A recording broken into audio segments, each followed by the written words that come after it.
Autoline Daily is brought to you by Bosch. The number of clean diesel models in North America will double by 2014. Bosch Clean Diesel. Good, clean, fun.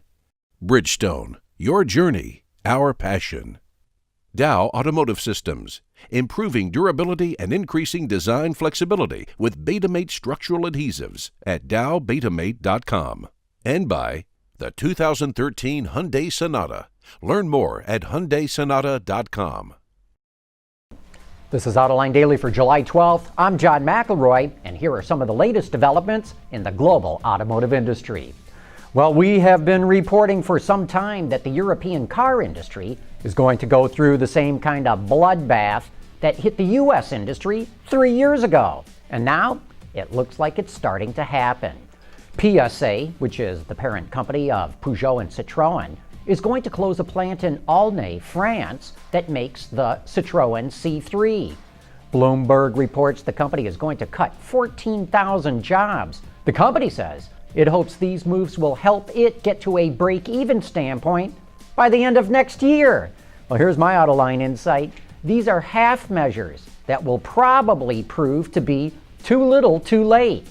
PSA, Renault, Opel, and Fiat all require major overhauls, and the longer they delay the day of reckoning, the worse off they are going to be. Speaking of Europe, Opel just unveiled a new subcompact called the Atom, which is a sleeker, sportier alternative to the standard Agila subcompact. The three-door vehicle offers seating for up to 4 people and is available with 3 gasoline engines at launch. Each one of those is mated to a 5-speed manual and comes with stop-start technology. Later on, a small turbocharged, direct-injected gasoline engine mated to a 6-speed manual will be available. The Atom will make its official world debut at the Paris Auto Show in September, and it'll hit dealerships in Europe starting next January. Hey, it looks like that Indian truck maker Mahindra has thrown in the towel in its effort to crack the U.S. market. Last month, a group of dealers in the U.S. sued Mahindra for fraud and conspiracy over agreements to sell its low-cost pickup trucks. Now, the Wall Street Journal reports that the company has dropped its plans to develop a pickup for the American market because of what it calls regulatory changes and market conditions. Well, we're not going to see a Mahindra truck anytime on the road soon in the U.S., but the company does sell tractors in the United States. Last year, it sold over 10,000 of them. Car sales in China came in stronger in the first half of this year than analysts were expecting. Passenger vehicle sales were up 7% to 7.6 million vehicles. And while that's the kind of growth that most countries would love to have, it actually shows that the Chinese market is slowing down slightly. And analysts believe the second half of the year will be weaker. Even so, the Chinese car market continues to show remarkable resilience.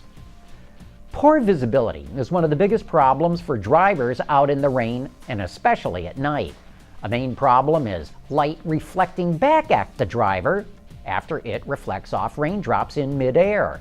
Now, Carnegie Mellon and Smart joined up to develop headlights designed to eliminate 70 to 80% of visible rain by changing the beam pattern of the headlight to shine only where the rain isn't. The system adjusts the headlight every 13 milliseconds and loses only 6% of the original light in the process of dodging raindrops. Researchers say the system would make a thunderstorm seem more like a drizzle as far as visibility is concerned, but will be less effective in snow and hail until it can be improved. The Office of Naval Research and the National Science Foundation helped fund the research.